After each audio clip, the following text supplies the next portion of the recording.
Hello there, how are you? I'm Lerin Haddock and welcome to a new edition of the free game Retrospective. First off, a quick apology. I've had a few weeks off, mixture of medical supply issues and beating myself up. But let's get back on the horse. Let's get gaming and talking and relaxing. So this week, I've decided to bandwagon, but not in the way you're thinking. No, I'm not piling on hate for the Rings of Power, mainly because personally, I've never been a die-hard Lord of the Rings fan. The original trilogy of films I find great, but I'm not one to sit and back-to-back them, or even to watch them that regularly. So I guess with this in mind, it's time to dive into LEGO Lord of the Rings.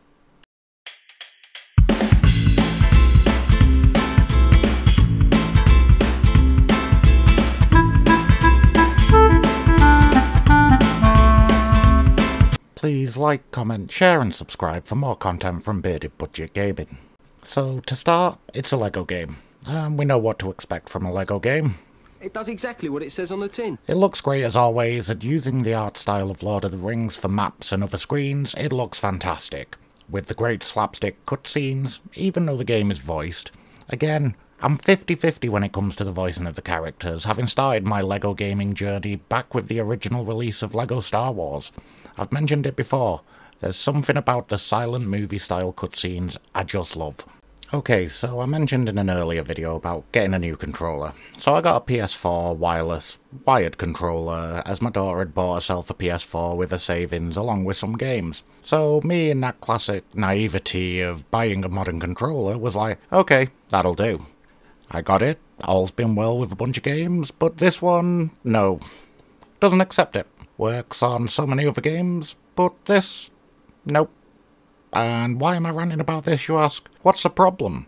What's the solution? X360CE. Seriously, those guys do not get enough credit. Because of the console wars, and even though you can plug a Bluetooth adapter or buy a PlayStation controller that runs on PC, there's this regular issue that it's not picked up, whereas if you have an Xbox-based controller, works like a dream. They basically have the same number of buttons, yeah, there's the trackpad and stuff like that, but as a basic controller they have the same number of buttons, and that's been standard for over 20 years now. Why should we need to get a community-made fix for something that should be a standard? I mean, it's a game from 2013. PS3 games are backwards compatible with PS4, via digital download I believe, but it's still, this game doesn't use a trackpad. What happened to true plug and play?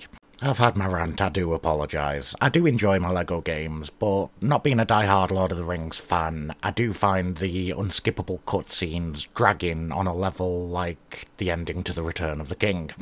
Even fans know what I mean by that. I mentioned it earlier, I'm not a big Lord of the Rings fan. I tried the books, and I struggled to get past the opening, with all the songs and a million pages pointing out how hobbits had aged differently to us. I'm more of a Star Wars guy. No, not that. I said Star Wars. Perfect. As with other LEGO games, there are mechanics or other changes within each of the games, and this has one of my favourites. A fully movable camera in certain areas. I was shocked and amazed. I was rotating a full 360 degrees. Never had that with the other games. More likely you just turn the camera slightly left or slightly right. But something that has never changed is the fact that you end up being brought into people's homes, and the first thing you do is smash the F-train up. Something LEGO games always do well though, throwing you right into the action. Whether it's a flashback battle from the first Lord of the Rings, or whether you're defending against being attacked by Darth Vader and the Empire, it throws you straight into the action, and it's great. A problem I did find, particularly with Lord of the Rings, was the extended levels for something that was like less than a minute in the movie. Take Gandalf falling after the Balrog. It's so short in the film, but that fall is like 10 minutes in game time. It does feel a little like it's more filler rather than killer. Well, there we have it, first video back. If you love Lord of the Rings, then grab it while you can, get it on a sale. If you don't, if you enjoy a LEGO game, still worth it. I've been Lerin Haddock, catch you all next time.